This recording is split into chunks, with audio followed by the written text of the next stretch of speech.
ఇందులో నుంచే అన్ని జనుల మధ్యలోనికి వెళ్ళి సంఘాలు స్థాపించే సేవకులు లేవాలి.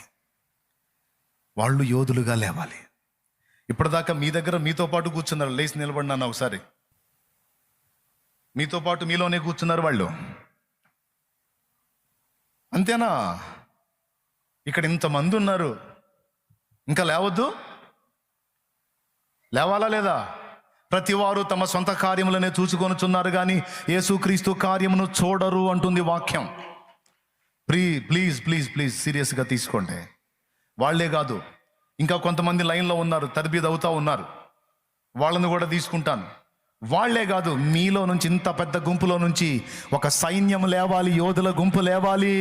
అన్యజనుల మధ్యలోనికి వెళ్ళి సంఘాలు స్థాపించి సంఘ కాపరులై ఆత్మల సంపాదన కొరకు నడుం కట్టేటువంటి యోధులు కావాలి, లేవాలి. ఫస్ట్ చెప్పాను సువార్థికులు, మూడవదిగా చెబుతున్నాను కాపరులైన యోధులు లేవాలి. కాపరులైన యోధులు లేవాలి.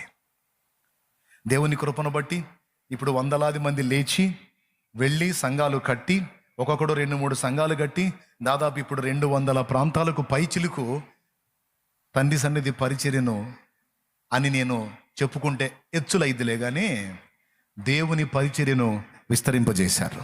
దేవుని సంఘ పరిచర్యను విస్తరింపజేశారు. లేవాలి.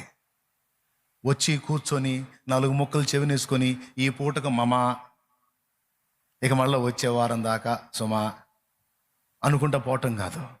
వాక్యాన్ని చదవాలి, ధ్యానించాలి, అవోపాసన పట్టాలి, ఒక కాపరిగా తయారు కావాలి, లేదా ఒక సువార్థికునిగా తయారు కావాలి.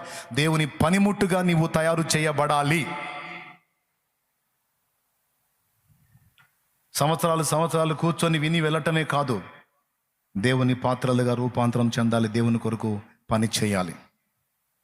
ఇంకా కొంతమంది ప్రతిష్ఠింపబడి ఇంకా పూర్తిగా మిషనరీ పరిచర్యలోకి రాలా కొంతమంది, వాళ్ళు కూడా రావాలి లైన్లోకి.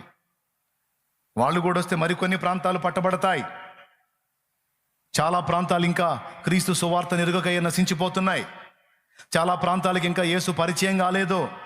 చాలా ప్రాంతాల్లో అన్యజనులు ఇంకా అజ్ఞానాంధకారంలోనే ఉన్నారు. ఇప్పుడు మీరు చూస్తానే ఉన్నారు కదా ఎంత దారుణంగా జరుగుతుందో లోకంలో.